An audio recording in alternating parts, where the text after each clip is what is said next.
Seen from Earth, it's one of the most beautiful objects in the night sky. A giant, glowing softly, striped like something hand-painted. Calm, distant, familiar. Up close, none of that holds. There's no surface to stand on, no calm to find, and no safe distance once you're inside its reach. What looks like a jewel from here is, up close, one of the most violent places in the solar system. This is Jupiter, and the mistake is thinking distance makes it peaceful. Start with the size, because the number means nothing until you feel it. If Earth were the size of a grape, Jupiter would be about the size of a basketball. More than 1,000 Earths could fit inside it, and its mass is greater than every other planet in the solar system combined, more than twice over. It's not simply the largest planet. It is massive enough that the rest of the solar system had to form around its gravity. It's made of the same basic ingredients as the Sun, mostly hydrogen and helium. But to ignite like a star, it would have needed roughly 80 times more mass than it has. Jupiter isn't a near-miss star. It's something else entirely, a planet built from star-like material, massive enough to dominate a solar system without ever producing its own light. Now look at the bands of color everyone assumes are clouds drifting peacefully. They're not drifting, they're being torn apart by wind. At the edges of these bands, wind speeds regularly pass 400 kilometers per hour. On Earth, that would be one of the most destructive hurricanes ever recorded. On Jupiter, it's considered a quiet day. Deeper down, jet streams have been measured tearing past at over 600 kilometers per hour, fast enough that the atmosphere stops behaving like wind and starts behaving like a wall. And then there's the Great Red Spot. From a distance, it looks like a small reddish oval, almost decorative. In reality, it's a storm large enough to swallow Earth whole, with room left over, and it has been spinning continuously for at least 400 years. Every hurricane that has ever hit Earth burned out within weeks. This one has been raging since before anyone alive today was born, since before their great-great-grandparents were born, and it has never stopped. Here's why it never stops. Jupiter has no surface. We haven't found one yet. No surface, period. Descend into it, and there's no point where gas turns into ground. The atmosphere just keeps getting thicker, hotter, heavier, until the hydrogen, the same gas that fills a party balloon, gets compressed so violently it stops acting like a gas at all. It becomes a liquid metal, flowing deep inside the planet, on a scale that makes the word ocean feel too small. That spinning ocean of liquid metal generates Jupiter's magnetic field, and this is where the danger stops being about weather and starts being about something far harder to picture. Earth's magnetic field is a quiet shield. It deflects radiation from the sun and makes a compass needle point north. Jupiter's magnetic field turns that shield into something far more dangerous. It's roughly 20,000 times stronger than Earth's, and it extends millions of kilometers toward the sun, and trails behind Jupiter so far that its magnetic tail can reach Saturn's orbit. By some measures, it's the largest connected structure in the solar system, and it's completely invisible. For anything trying to move through it, this field does not feel like protection. It captures charged particles streaming off the sun and accelerates them to nearly the speed of light, trapping them in radiation belts that surround the planet like an invisible minefield.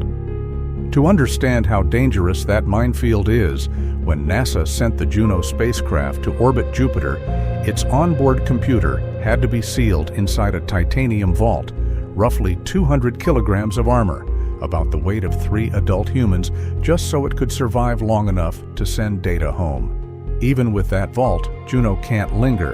It dives in close, grabs a few hours of data, and pulls back out before the radiation starts cooking its electronics.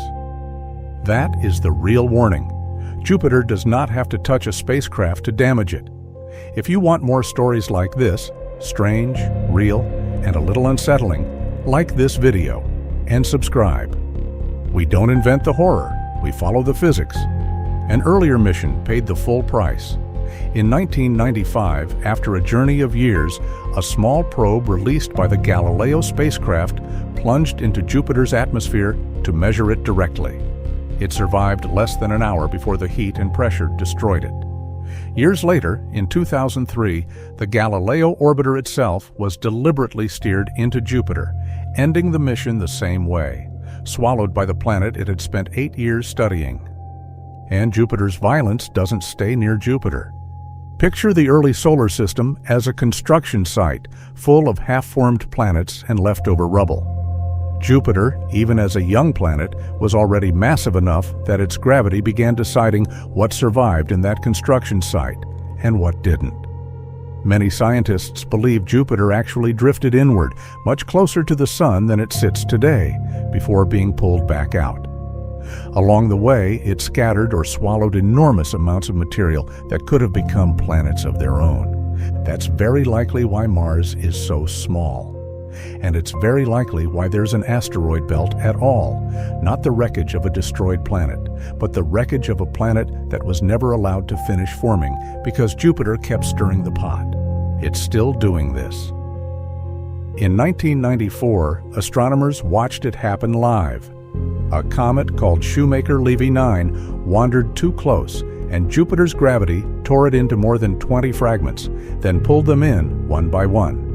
Each piece slammed into Jupiter's atmosphere at around 60 kilometers per second, fast enough to cross from New York to Los Angeles in under a minute. The impact scars left behind were larger than Earth itself. If even one of those fragments had been heading toward us instead, this would be a very different planet. You might assume Jupiter's moons offer some kind of escape from all this. They don't. Io, the closest of the large moons, is the most volcanically active object ever observed, anywhere. Not because of heat left over from its formation, like Earth, but because Jupiter's gravity squeezes and stretches it on every orbit.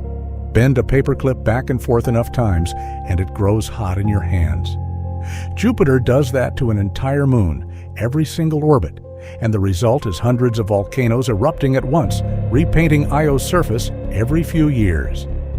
Europa, the moon most people associate with hope because it hides a liquid ocean under its ice, sits directly inside Jupiter's radiation belts. The radiation on its surface is lethal. Any future mission that lands there will need to drill through kilometers of ice just to reach water that might be shielded enough to study, while its electronics slowly absorb a dose that would kill an unprotected person in minutes. Even Ganymede, the largest moon in the solar system, bigger than the planet Mercury, generates its own magnetic field, the only moon known to do so. It still isn't enough to fully protect it from what Jupiter throws at it. These moons aren't shelters. They're hostages, held in orbit around something that has never stopped being hostile to them. So why do we keep going back? Because the things that make Jupiter dangerous are also what make it irreplaceable. That liquid metal interior is the closest natural laboratory we have for understanding how gas giants form, not just here, but around other stars.